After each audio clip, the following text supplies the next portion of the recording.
Hey guys, welcome to the channel and to the review of episode 2 of Solo Leveling. Since I explained what the anime overall is about in the last episode, in this one we're going to just jump straight into it. First, I'm going to go over what happened in the episode and give a general recap, and then I'm going to tell you what my thoughts are and what I liked, and if anything, what I disliked. Of course, before we begin with all of that, if you're a fan of my content and would like to help support the channel, then please do consider hitting the like button and the subscribe button. It's all completely free and all you have to do is make a YouTube account. Plus, you can select the bell icon to be notified whenever my new videos drop.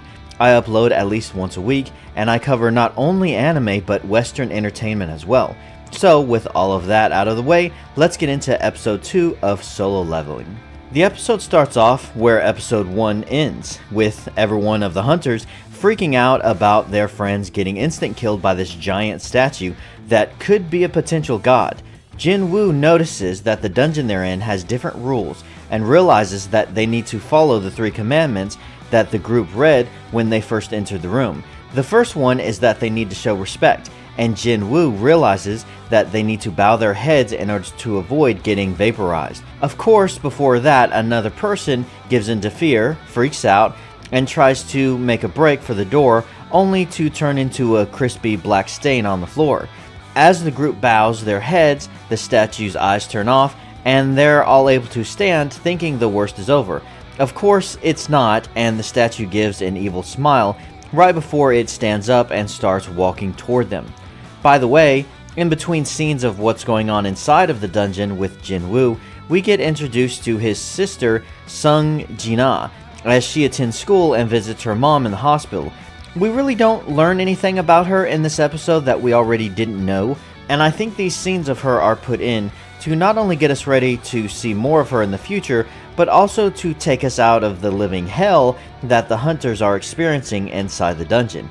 I mean, this entire 20-minute episode is pretty much just brutal death after death, which is freaking awesome to me, but of course, getting a few small breaks in between all the blood and gore does make sense. Back in the dungeon, Jin-woo tells the group that they have to praise the statue in order to keep the commandment.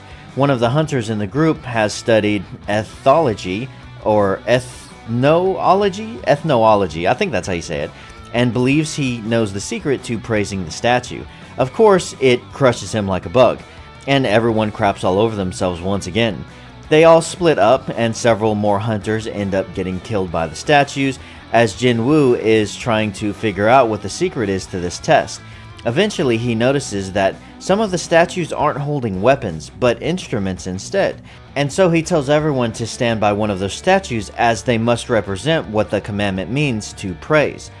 Jin-woo and Joo-hee make it to one of these statues, but since each statue only recognizes a single person, Jin-woo tells Joo-hee to stay put, and Hae tells it to the nearest statue with an instrument. You know, after the first episode, all we really learned about Jin-woo is that he's a weak person physically, but is in a desperate spot financially, and so he goes on these missions. In this episode, however, we really get to see his display of not only intelligence, but bravery as well. I mean, through this entire event, he's one of the few people who is somewhat trying to keep his cool and figure out what they need to do in order to survive this situation, which is impressive seeing as how he fully knows he's the weakest one there.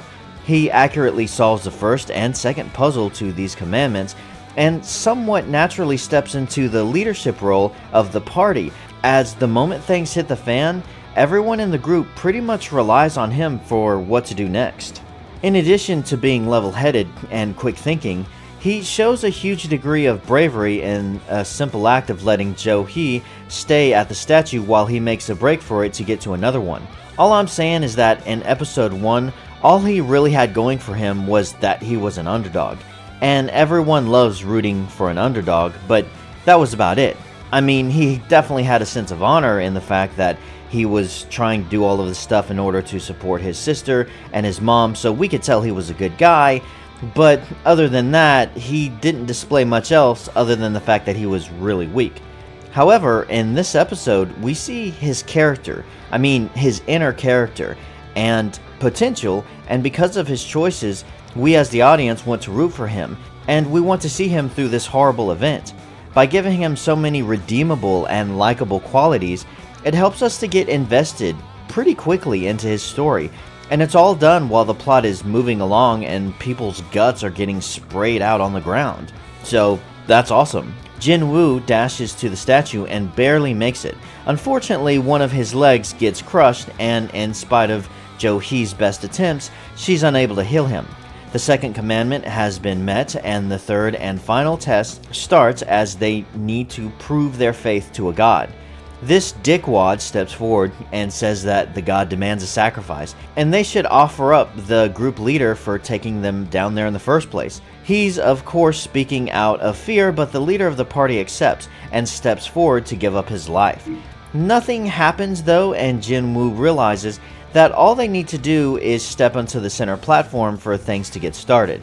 As they all do this, an outer circle of blue fires and an inner circle of flames ignite, and the massive murdering statues begin to slowly walk toward the hunters. Jin-woo tells them that they need to keep their eyes on the statues so that they won't move, but of course, one by one, each person gives into fear and leaves the circle to save their own skins. The doors are open at this point, so all the ones who leave make it out alive, until there's only the leader of the party, Jin-woo, and Joo-hee left. Joo-hee's legs give out, and since Jin-woo is almost dead anyway, he tells their leader to take her out and leave him behind, once again showing his selflessness.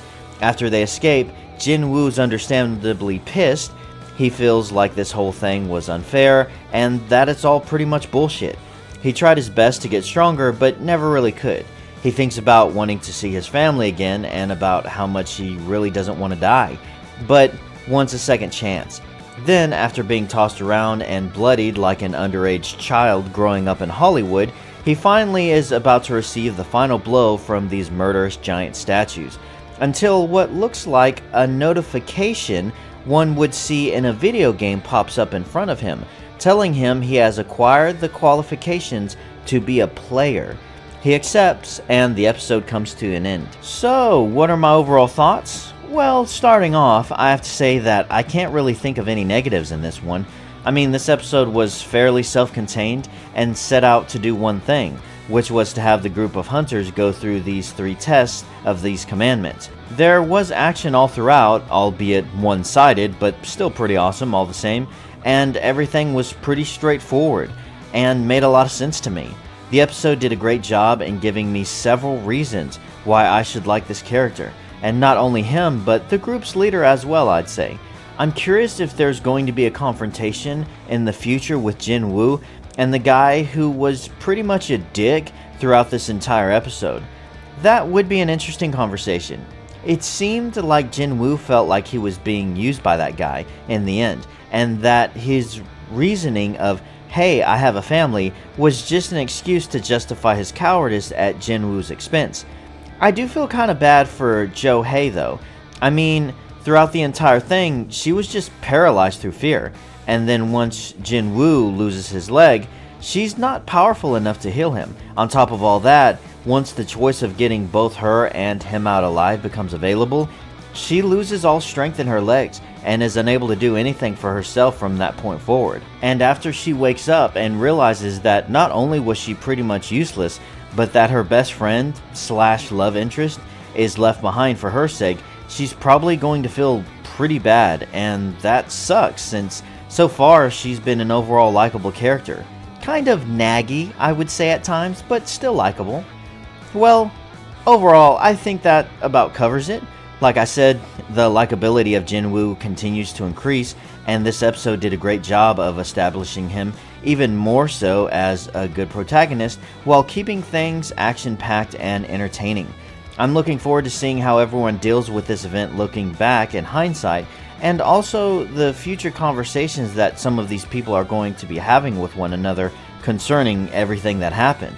The episode was solid and was at the same quality as the first one, and I'm really looking forward to reviewing the third one.